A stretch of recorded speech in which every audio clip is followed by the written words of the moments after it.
So hello welcome back my YouTube channel दोस्तों। आज दोस्तों हम लोग आए हैं स्पेस म्यूजियम, झांसी का स्पेस म्यूजियम में दोस्तों। वहाँ पे हम लोग आए हैं, काफ़ी सारे दोस्त और भाई हैं और अभी हम लोग जा रहे हैं दोस्तों म्यूजियम के अंदर। तो चलिए दोस्तों, आज का हमारा ये वीडियो पूरा इसी के टॉपिक पर रहेगा। तो चलिए दोस्तों चलते हैं और आप लोगों को अंदर दिखाते हैं झांसी म्यूजियम कैसा है। और काफ़ी ज़्यादा अच्छा रहने वाला वीडियो, तो आप लोग चैनल को लाइक और सब्सक्राइब फुल वीडियो वॉच करें। तब तक चलिए दोस्तों चलते हैं अंदर। दोस्तों काफ़ी ज़्यादा भीड़ थी और काफ़ी ज़्यादा हल्ला हो रहा था, तो आप लोग एक्स्ट्रा जो वॉइस है उसको इग्नोर करें। और काफ़ी ज़्यादा अच्छा लगने वाला है, तो फुल वीडियो वॉच करें। रद्दू, ए रद्दू इधर देख। हेलो।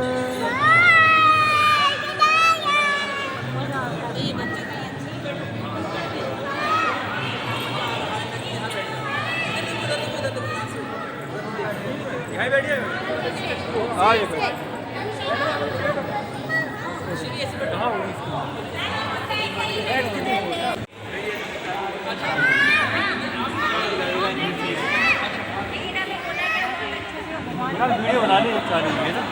अरे लोग तो बोलिए जो कैमरा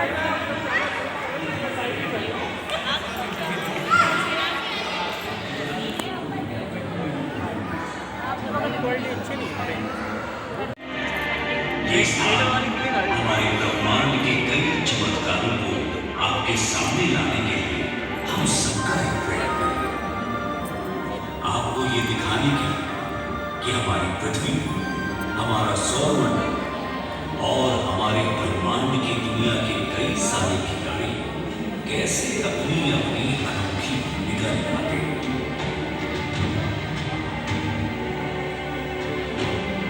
हैं। अब आप पूछेंगे मैं कौन? मेरा नाम आर्यभट्ट है। मेरा जन्म लगभग 476 ईस्वी में बिहार राज्य के कुसुमापुर, जिसे पाटलिपुत्र के नाम से जाना जाता था, जो कि आज आधुनिक पटना है, वहां पर हुआ था। उस समय पाटलिपुत्र पर गुप्त वंश का शासन चला था। इस अद्भुत तरह से मुझे संबंधित होने पर डर है, जिसने विश्व को ज्ञान, मार्गदर्शन तथा सबसे ज्यादा सत्य की खोज की मदद दी। मुझे कई खोजों का श्रेय दिया गया है, परंतु मेरी इस असंख्य खोजों की यात्रा मैं माता सरस्वती को उनके आशीर्वाद एवं उनके मार्गदर्शन के लिए श्रेय देता हूं। मुझे फोनेमिक नंबर नोटेशन यानी ध्वन्यात्मक संख्या संकेतन की आधुनिक प्रणाली की रचना के लिए जाना जाता है,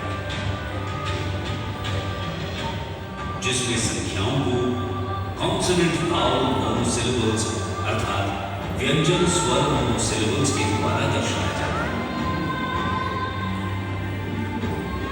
जिसका आप सभी उपयोग करते हैं। बाद में ब्रह्मगुप्त जैसे ज्ञानियों ने मेरे कार्य को गणित अर्थात मैथमेटिक्स, कालक्रिया अर्थात कैलकुलेशन ऑफ टाइम तथा पूर्वपद अर्थात स्फेरिकल एस्ट्रोनॉमी में विभाजित कर दिया। मुझे शुद्ध गणित में पाई का मान निर्धारण करने के लिए जाना जाता है। लैम्बर्ट के ऐसा करने से लगभग 1300 वर्ष पहले। इसके अलावा स्क्वायर अर्थात वर्ग और क्यूब रूट्स अर्थात घन, मेंसुरेशन अर्थात क्षेत्रफल, क्वाड्रेटिक इक्वेशंस अर्थात द्विघात समीकरण, साइन टेबल अर्थात ज्यासारणी तथा और भी बहुत कुछ। खगोल विज्ञान के क्षेत्र में मैंने सौर और चंद्र ग्रहणों पर गणना देने के लिए प्लेन ट्रिग्नोमेट्री अर्थात समतल त्रिकोणमिति को स्फेरिकल ज्योमेट्री अर्थात गोलाकार ज्यामिति में लागू किया। साथ ही साथ ये सिद्धांत भी दिया था कि पृथ्वी अपनी धुरी पर ही घूमती है। मैं पृथ्वी के व्यास की सही गणना करने में भी पूर्ण रूप से सक्षम हुआ। हीलियोसेंट्रिसिज्म अर्थात सूर्य केंद्रीयता के सिद्धांतों सहित मेरी कई गणितीय प्रक्रियाएं आज जटिल खगोलीय गणनाओं का आधार बनती है। इसीलिए भारतीय अंतरिक्ष अनुसंधान संगठन अर्थात इसरो अपने पहले उपग्रह का नाम मेरे नाम पर रखा था। मैं इस अंतरिक्ष संग्रहालय में आप सभी का पूर्ण रूप से स्वागत करता हूं। मेरे परिदर्शक खुद की तथा साथ ही साथ आपके बाद आने वाली कई पीढ़ियों की सहायता के लिए ज्ञान के प्रति प्रेम, उसका पोषण व उसकी और भी तलाश करें। ये जानकर हमेशा गर्व महसूस करें कि आप उस भूमि के निवासी हैं जहां कई महान दार्शनिक व ज्ञानदाता रह चुके हैं, जिनके योगदान में प्राचीन काल से मानव जाति की अनंतता सहायता की है।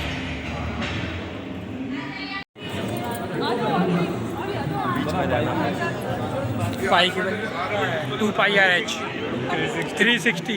अरे एरिया नहीं पूछा मैंने। दीपा भैया बजट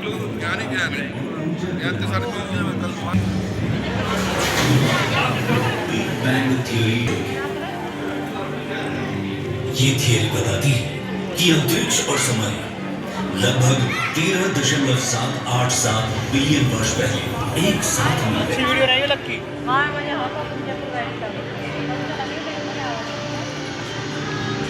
इसमें यह भी कहा गया है कि तब से ब्रह्मांड का विस्तार होता आ रहा है। हालांकि ब्रह्मांड का स्थानिक आकार अज्ञात है, परंतु यूनिवर्स की इन्फ्लेशनरी इक्वेशन ये इशारा करती है कि ब्रह्मांड का न्यूनतम व्यास 23 लाख करोड़ प्रकाश वर्ष होना चाहिए। अवलोकन योग्य ब्रह्मांड के आकार को मापना भी संभव है, जिसका व्यास आज के दिन लगभग 93 अरब प्रकाश वर्ष है। और हमारी बातों के बीच यानी इस क्षण वो लगातार बढ़ता जा रहा है।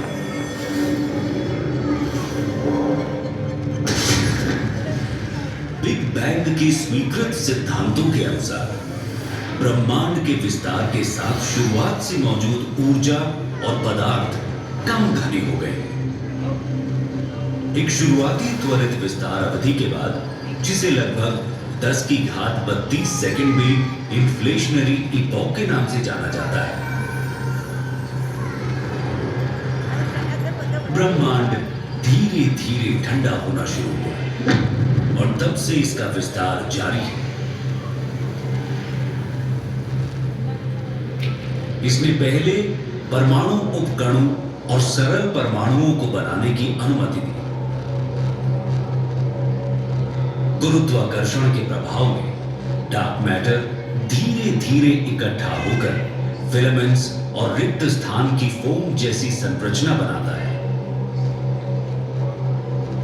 जिससे हाइड्रोजन और हीलियम के विशाल बादल बनते हैं। ये तत्व उन जगहों में चले गए जहां डार्क मैटर सबसे अधिक घना था। इस तरह पहली आकाश गंगाएं, सितारे और ब्रह्मांड में मौजूद हर चीज का निर्माण हुआ।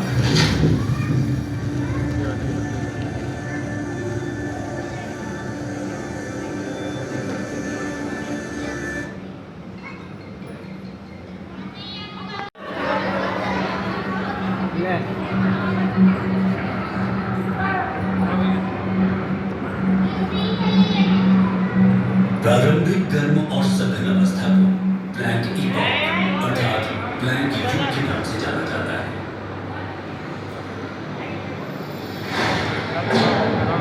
समय की एक ऐसी संक्षिप्त पकड़ो पकड़ो। जो शून्य समय से एक ब्लैंक समय की इकाई तक फैली हुई है, जो लगभग 43 की घात 10 सेकेंड है। ब्लैंक ईपॉक के बाद अंतरिक्ष का अपने वर्तमान पैमाने पर विस्तार हो रहा है। अलग अलग सब्जेक्ट की क्लास हो रही 5-5 मिनट हमारी अपनी समझ से अलग है। क्लास में अंतरिक्ष में वस्तुएं मैं भी कहता हूँ वही भौतिक रूप से नहीं है, फिजिक्स की अपने में बल्कि समय को परिभाषा देने वाला मैट्रिक ही बदल गया। ब्रह्मांड के लगातार बढ़ते आकार के कारण इलेक्ट्रोमैग्नेटिक रेडिएशन अर्थात विद्युत चुंबकीय विकिरण की ऊर्जा घनत्व में लगभग 47,000 वर्षों में पदार्थ की ऊर्जा घनत्व फोटॉन और न्यूट्रिनो से अधिक हो गई और इस तरह ब्रह्मांड के व्यवहार को प्रभावित कर रेडिएशन डोमिनेटेड अर्थात विकिरण प्रधान युग के अंत और पदार्थ प्रधान युग के प्रारंभ को चिन्हित किया। गुरुत्वाकर्षण से आकर्षित होकर पदार्थ ने बड़े गैस के माध्यम बनाए, जिनसे तारे और आकाश गंगाएं पैदा हुई। ब्रह्मांड में डार्क एनर्जी नामक एक रहस्यमय ऊर्जा भी मौजूद है, जिसका घनत्व अजीब तरह से समय के साथ नहीं बदलता। लगभग 9.8 अरब वर्षों के बाद ब्रह्मांड अंततः इतना विस्तारित हो गया था कि जिसके पदार्थ का घनत्व डार्क एनर्जी के घनत्व से कम हो गया। इससे वर्तमान में अंधकार ऊर्जा प्रधान युग की शुरुआत हुई। संयोग से डार्क एनर्जी के कारण ब्रह्मांड का विस्तार तेज हो रहा है।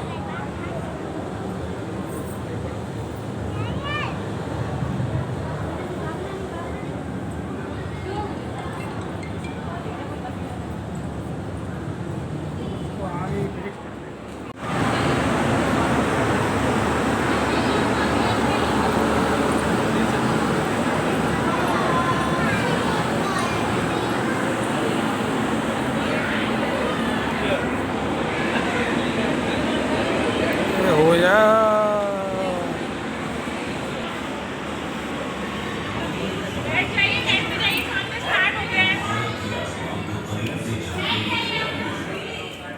इस सपने को साकार करने के लिए तब महान वैज्ञानिक विक्रम साराभाई समेत कई नामचीन चेहरे एक ऐसे संस्थान को हमारे पास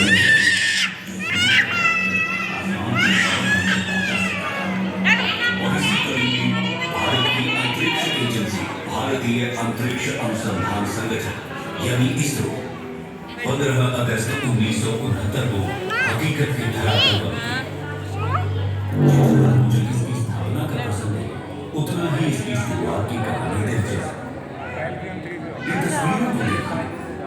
प्रक्षेपण के लिए तब छोटे रॉकेट के डब्बों से बैलगाड़ी और साइकिल तक से खोए गए थे।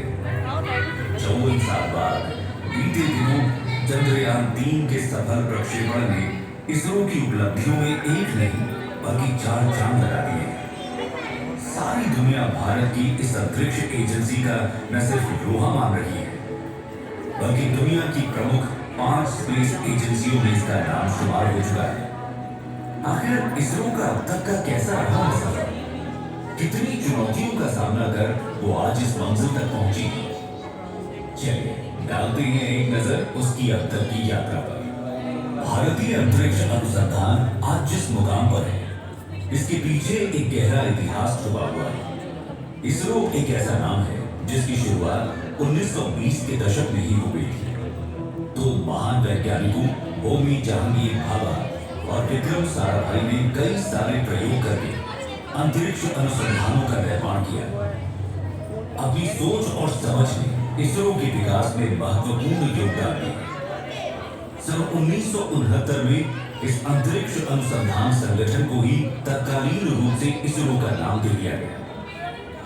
इसरो का मुख्य कार्य वैसे तो अंतरिक्ष में लॉन्च होने वाले व्हीकल सिस्टम और साउंडिंग रॉकेट के संपूर्ण डिजाइन बनाना, उसका विकास और उन्हें ठीक तरह से अंतरिक्ष में लॉन्च करने का है। लेकिन इसरो समय समय पर संचार उपग्रहों को भी डिजाइन कर उन्हें अंतरिक्ष में भेजता रहा है।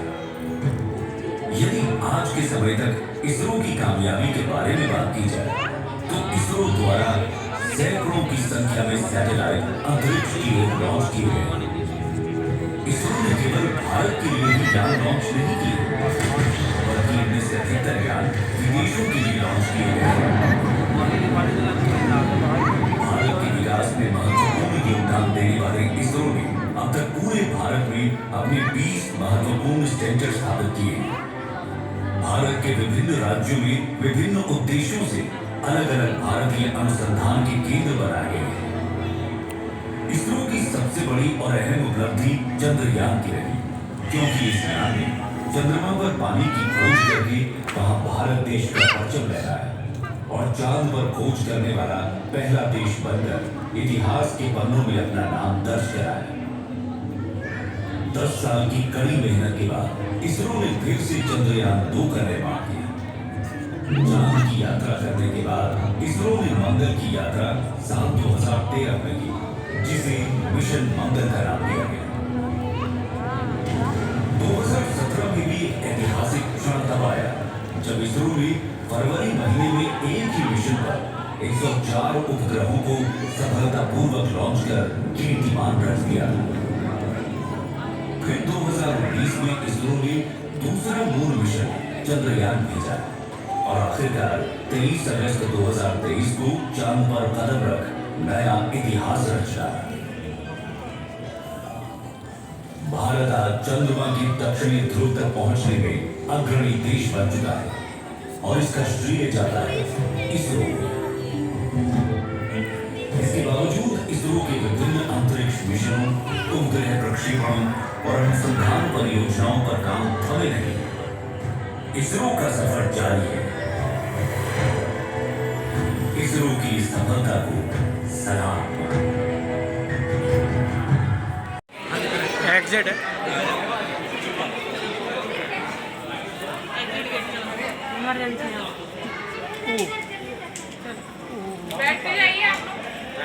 बैठ लो पहले।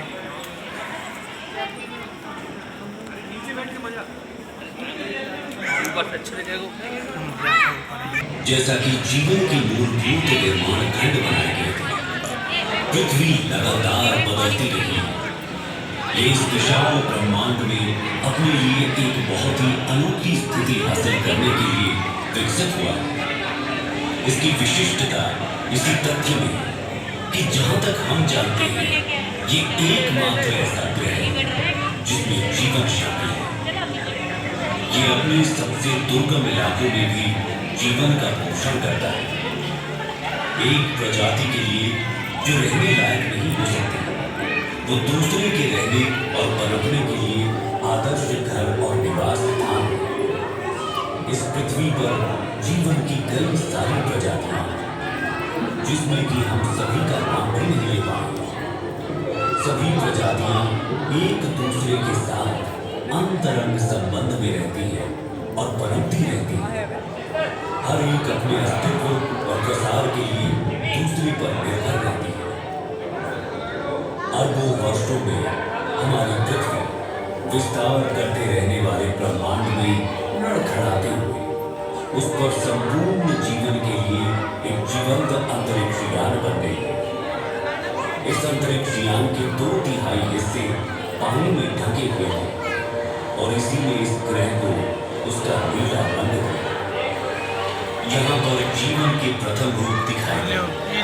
समुद्र के सबसे गहरे बिंदुओं से जीवन, भूमि और सबसे ऊंचे पहाड़ों की ओर जा रहे हैं। पृथ्वी की गहराई में इसकी गर्म मैंटल और फिर बाहरी और आंतरिक कोश है। वहां का तापमान लगभग 5400 डिग्री सेल्सियस होने का अनुमान है, जो सूर्य की सतह के तापमान के लगभग बराबर है।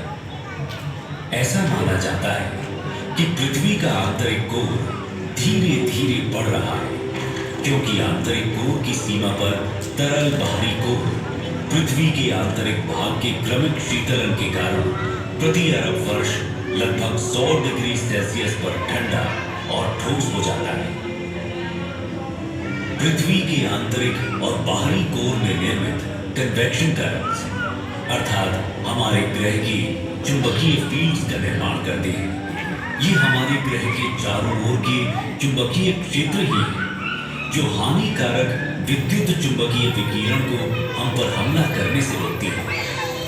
कल्पना कीजिए यदि मात्र एक दिन के लिए भी ये मैग्नेटिक फील्ड्स न होती तो सारा का सारा जीवन नष्ट हो गया होता।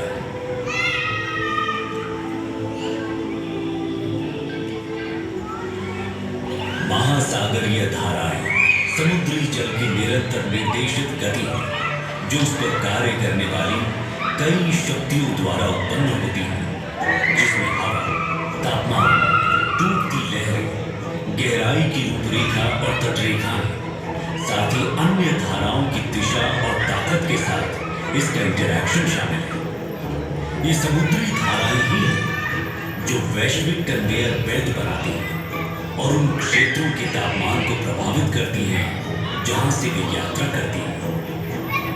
धरती मां ने अपने ऊपर जीवन को पनपने देने के लिए अरबों वर्षों में स्वयं को विकसित किया है।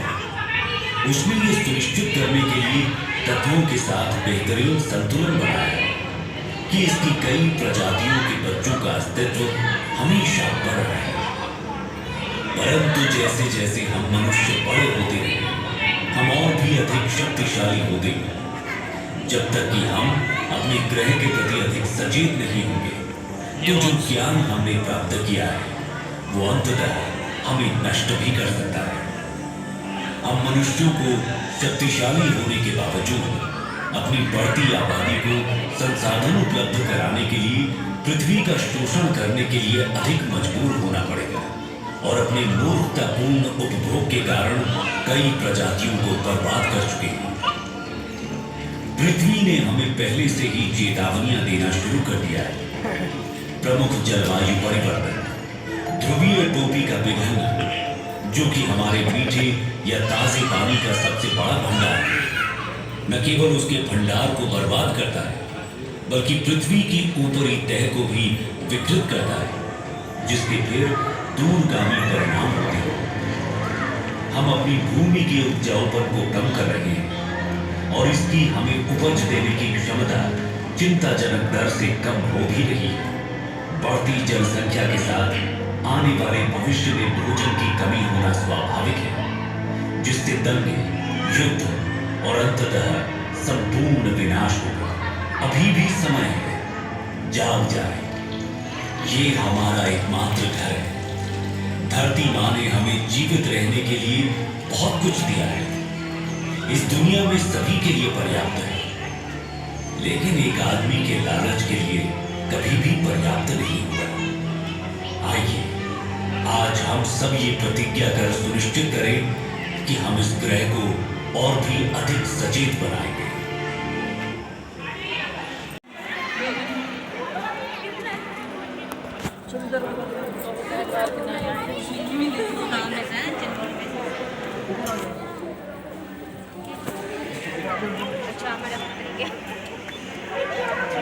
तम्बाकू चलेगी, गुटखा नहीं खाना।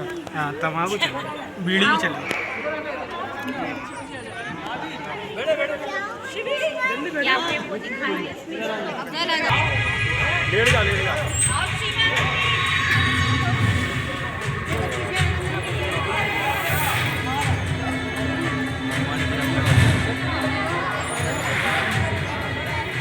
ब्रह्मांड की विशालता और विभिन्न खंडों से होकर अपनी यात्रा के बाद जैसे ही हम खुद को अंतरिक्ष केंद्र की इस अद्भुत टूम गैलरी में पाते हैं, आइए हम अपने ब्रह्मांड के सबसे दूर तक की यात्रा करते हैं।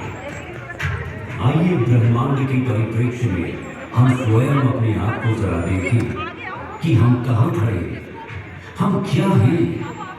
अब जैसे जैसे हम धीरे धीरे अपने नीले ग्रह की गर्मी और अपनी पृथ्वी की वायुमंडल की सुरक्षा को पीछे छोड़ के ऊपर उठते जा रहे हैं, हम खुद को खोजने के लिए अंतरिक्ष की दुर्गम ठंडक के माध्यम से यात्रा करें।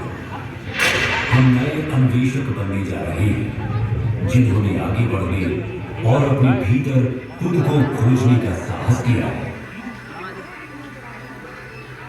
अब हम ये यात्रा शुरू करने वाले हैं। अपनी सीट पर बैठे रहिए। ये यात्रा कभी कभार ऊबड़ खाबड़ भी हो सकती है, लेकिन इस स्टारशिप पर आपके कप्तान के रूप में मैं आप सभी को सुरक्षित और स्वस्थ वापस लाने का वादा करता हूँ। अपनी ब्रह्मांडीय यात्रा शुरू करने से पहले आइए हम अपने सौर मंडल पर प्रकाश डालें। सूर्य से शुरू होने वाले 8 ग्रह बुध, शुक्र, पृथ्वी, मंगल, बृहस्पति, शनि, यूरेनस और नेपच्यून है। एक समय 9वें ग्रह समझे जाने वाले प्लूटो को अब हमारी ग्रह श्रृंखला का हिस्सा नहीं माना जाता है। वास्तव में सूर्य के चारों ओर ग्रहों की परिक्रमा पूर्ण वृत्त में नहीं, बल्कि एक अंडाकार कक्षा में होती है। उदाहरण के लिए, इस अंडाकार कक्षा का अर्थ है कि पृथ्वी और सूर्य के बीच की दूरी पूरे वर्ष बदलती रहती है। सबसे निकटतम बिंदु को पेरिहेलियन कहा जाता है और सबसे दूर का बिंदु एफिलियन है। सूर्य के निकट पहुंचकर हम पृथ्वी पर समस्त अस्तित्व को कायम रखने वाली इस असीम जीवन शक्ति से भेंट करते हैं। सूर्य के निकट लगभग 93 मिलियन मील यानी 150 मिलियन किलोमीटर की औसत दूरी पर पहुंचने पर हमें एक खगोलीय ऊर्जा घर का सामना करना पड़ता है। वहां पर सौर ज्वालाओं का नजारा होता है, जो कभी कभी बहुत उल्लेखनीय ऊंचाई तक पहुंच जाती है, जिनका तापमान लाखों डिग्री तक पहुंच सकता है।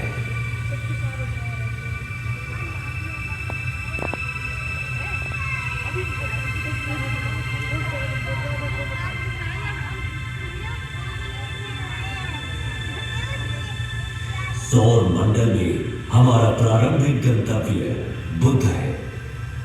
सूर्य के सबसे निकटतम यह ग्रह एक चट्टानी वायुहीन दुनिया है, जहां तापमान में अत्यधिक उतार चढ़ाव होते हैं, जहां दिन लगभग 427 डिग्री सेल्सियस पर झुलस सकते हैं, वहीं रात का तापमान -180 डिग्री सेल्सियस तक गिर सकता है।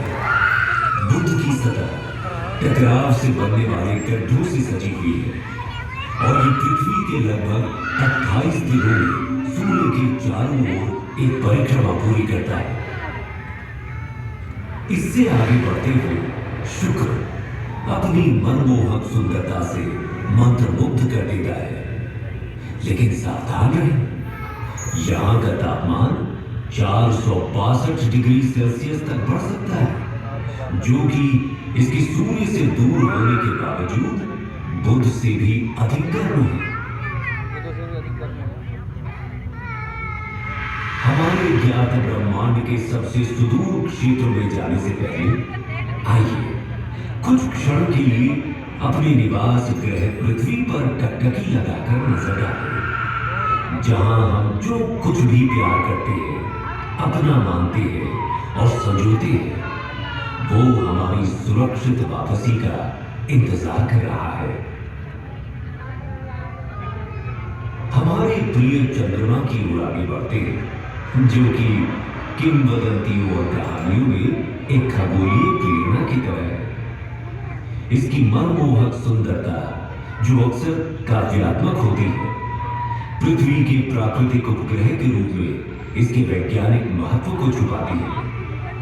चंद्रमा, जो पृथ्वी से लगभग 3,84,400 किलोमीटर दूर स्थित है, समुद्री ज्वार को प्रभावित करता है, पृथ्वी की घूर्णन को स्थिर करता है।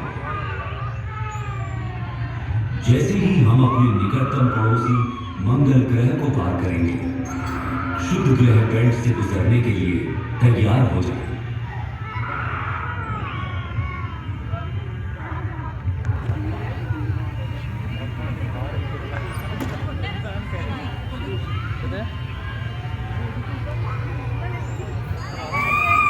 हमारे सबसे निकटतम है मार्स, सूर्य से चौथा और हमारे सौर मंडल का दूसरा सबसे छोटा ग्रह।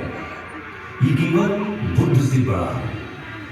मार्स को रोमन युद्ध के देवता का नाम दिया गया है और संस्कृत में इसे मंगल कहा जाता था। इसे लाल ग्रह भी कहा जाता है। ये आकर्षक लाल रंग इसकी सतह पर मौजूद आयरन ऑक्साइड के प्रभाव के कारण होता है। मंगल भी विरल वातावरण वाला एक स्थलीय ग्रह है। इसकी सतह पर जैसा कि आप देख सकते हैं, गड्ढे, घाटियां, टीले और यहां तक कि ध्रुवीय बर्फ की टोपियां भी मौजूद हैं।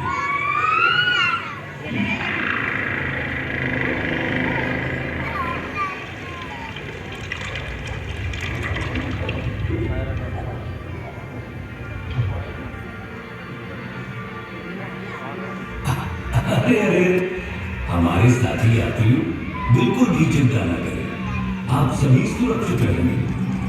बस इन दिशाहीन क्षुद्र ग्रह से कुछ छोटी मोटी टक्करें होंगी।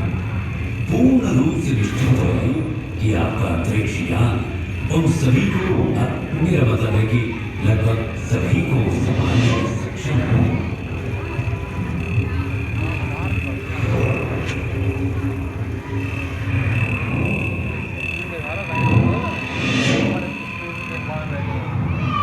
जैसे ही हम बृहस्पति के चारों ओर उड़ते हैं, जो सूर्य से 5वां ग्रह है और जो हमारे सौर मंडल में सबसे बड़ा है, इस विशाल ग्रह का वजन इस सौर मंडल के अन्य सभी ग्रहों के कुल वजन से 2.5 गुना से भी अधिक है। इसलिए हमें सावधान रहना चाहिए कि कहीं हम इसके विशाल गुरुत्वाकर्षण बल में न फंस जाए, क्योंकि ये बिल्कुल भी सुखद अनुभव नहीं होगा, है ना? अभी आप जो देख रहे हैं वो जुपिटर पर ग्रेट रेड स्पॉट है। ये एक विशाल तूफान है जो 17वीं शताब्दी में दूरबीनों द्वारा खोजे जाने के समय से चल रहा है। हम इसमें बिल्कुल फंसना नहीं चाहेंगे, है ना? हमने बृहस्पति के कई अज्ञात और अब तक ज्ञात लगभग 80 चंद्रमाओं में से कुछ को पार कर लिया है। प्राचीन काल से मनुष्य रात के आकाश में बृहस्पति को देखता आ रहा है और उसने इसका नाम रोमन देवता के नाम पर रखा है। संस्कृत में हमारे ग्रंथों ने हजारों वर्षों से इस ग्रह की पहचान की है और इसे बृहस्पति कहा है। क्या आप जानते हैं, प्रयागराज में प्रसिद्ध कुंभ मेला जो हर 12 साल में होता है, वास्तव में सूर्य के चारों ओर बृहस्पति की यात्रा की समय रेखा का अनुसरण करता है। बृहस्पति अपनी एक परिक्रमा सूर्य के चारों ओर 12 वर्षों में पूरी करता है और इसी की स्मृति में कुंभ मेला हर 12 वर्षों में होता है। आइए हम अपने सौर मंडल के सबसे शानदार दृश्यों में से एक की ओर आगे बढ़ें।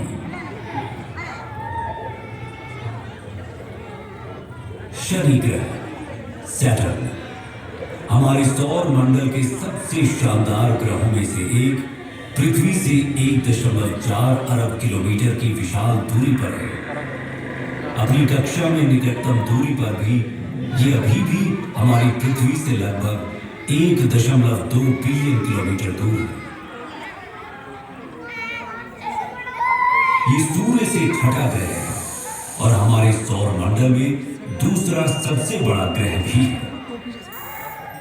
ये एक गैस जॉइंट भी है जिसकी औसत त्रिज्या हमारी पृथ्वी से लगभग 9.5 गुना ज्यादा है। ये शनि ग्रह को हमारी पृथ्वी से लगभग 95 गुना अधिक विशाल बनाता है। अब हम आश्चर्य से देखते हुए इसकी सबसे उल्लेखनीय विशेषता रिंग सिस्टम को पार करते हैं। ये रिंग सिस्टम बर्फ के कणों और छोटे चट्टानी मलबे और धूल से बनी है। शनि की कक्षा में जाने वाले सभी 83 चंद्रमाओं में से हम आधिकारिक तौर पर केवल 53 का ही नामकरण कर पाए हैं।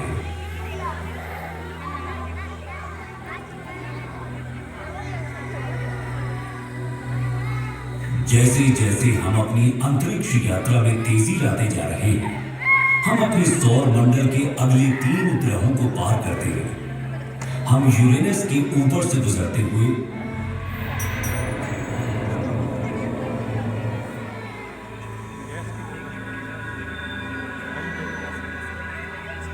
बाहरी ग्रहों नेपच्यून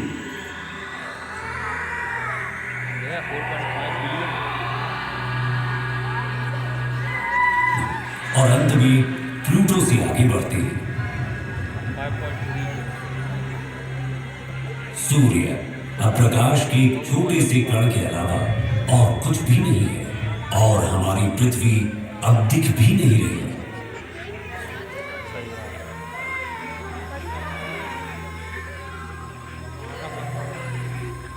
हम अब अपनी पृथ्वी से 7 अरब किलोमीटर से अधिक दूरी पार कर चुके हैं। जैसे ही हम कुइपर बेल्ट में कदम रखते हैं, हमें शनि के समान एक बर्फीला घेरा दिखाई देता है, लेकिन 20 गुना चौड़ा और कुछ स्थानों पर 200 गुना भारी है।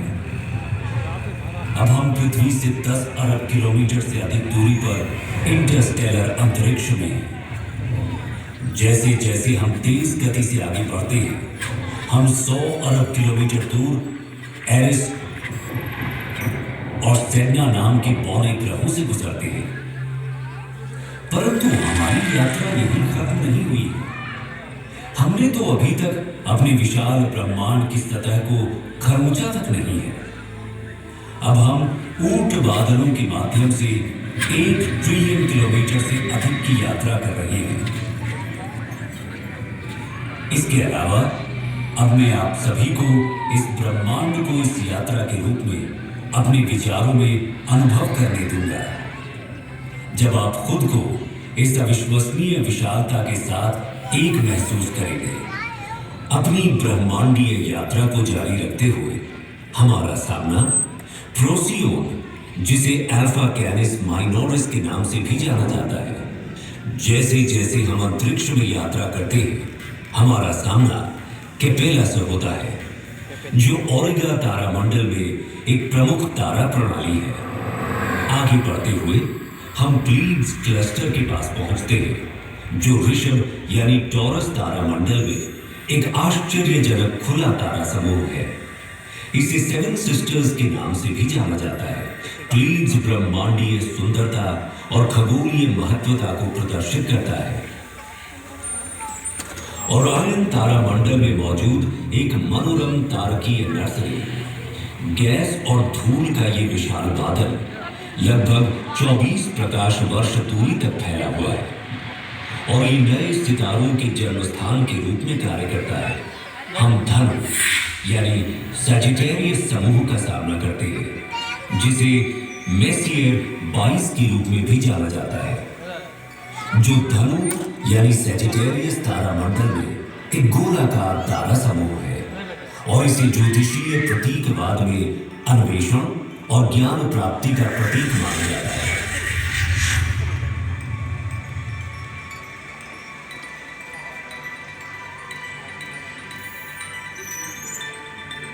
हमारी अपनी आकाश गंगा मिल्की वे को पीछे छोड़ते हुए एंड्रोमेडा गैलेक्सी, जिसे M31 के नाम से भी जाना जाता है, जो इसे मिल्की वे आकाश गंगा की सबसे निकटतम स्पाइरल आकाश गंगा बनाता है।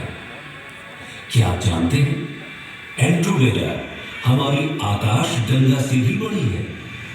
अब इन खगोलीय चमत्कारों, ब्लैक होल, तारकीय संस्थाओं को देखें, जिनकी गुरुत्वाकर्षण शक्ति इतनी तीव्र है कि इनसे कुछ भी, यहां तक कि प्रकाश भी बच नहीं पाता है। इसकी पृष्ठभूमि में स्थित तारों की विकृति इसके अत्यधिक गुरुत्वाकर्षण के कारण होने वाले समय के फैलाव से उत्पन्न होती है। सुरक्षित दूरी बनाए रखना महत्वपूर्ण है, क्योंकि उनका अत्यंत शक्तिशाली बल हमारे अंतरिक्ष जहाज को उनके गुरुत्वाकर्षण रसातल में खींच ले जाने का खतरा पैदा करता है। इससे पहले कि हम पृथ्वी पर वापस लंबी यात्रा करें, मैं आप सभी से कुछ देर के लिए यहाँ रुकने का अनुरोध करता हूँ। हम अब उस घर से 10 अरब प्रकाश वर्ष दूर हैं जिसे हम पृथ्वी कहते हैं।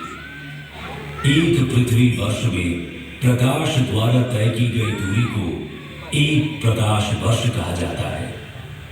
ये 10 ट्रिलियन किलोमीटर की भारी भरकम दूरी है। तो क्या आप कल्पना कर सकते हैं कि 10 अरब प्रकाश वर्ष की दूरी कितनी हो सकती है? यहां से हमारी पृथ्वी दिखाई भी नहीं देती। यदि हम पृथ्वी की ओर प्रकाश की एक किरण छोड़ें तो उसे घर तक पहुंचने में 10 अरब वर्ष लगेंगे। हम जिसे अपना घर कहते हैं, जिसके लिए हम लड़ते हैं, युद्ध और तबाही मचाते हैं, जिस पर शासन करने के लिए हम अपने परमाणु हथियारों को अपने अपने भंडारों में भरे जा रहे हैं, वो यहाँ की धूल के एक छोटे से कण के अलावा और कुछ है भी नहीं। ब्रह्मांड की इस पूरी योजना में यहाँ तक कि जहाँ अभी हम खड़े हैं, हमारे सभी छोटे मोटे झगड़ों का कोई मतलब ही नहीं निकलता है ना?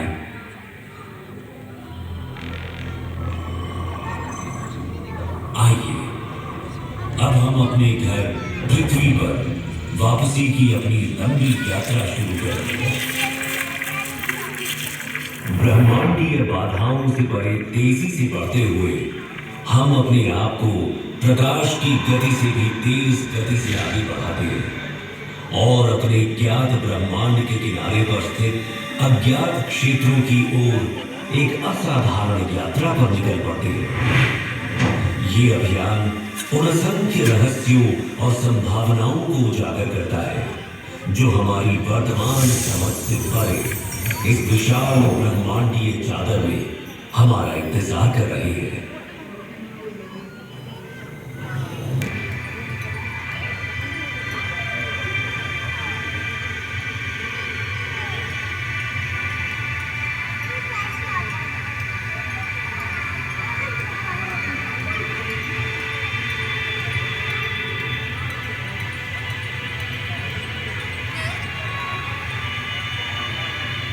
अब जब हम अपनी दिव्य यात्रा समाप्त कर रहे हैं और अपने प्रिय ग्रह पर लौटते हैं, तो हमेशा याद रखें कि पृथ्वी हमारा एकमात्र घर है।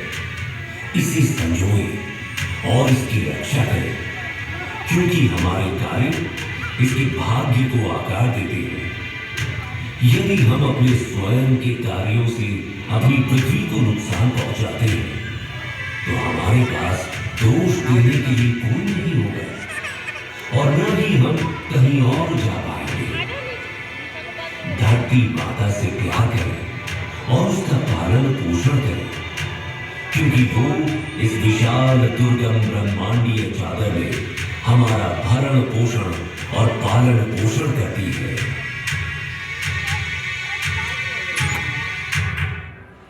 सो दोस्तों, आपको ये वीडियो काफ़ी अच्छी लगी होगी, तो मिलते हैं नेक्स्ट वीडियो में। So thank you for watching. Thank you.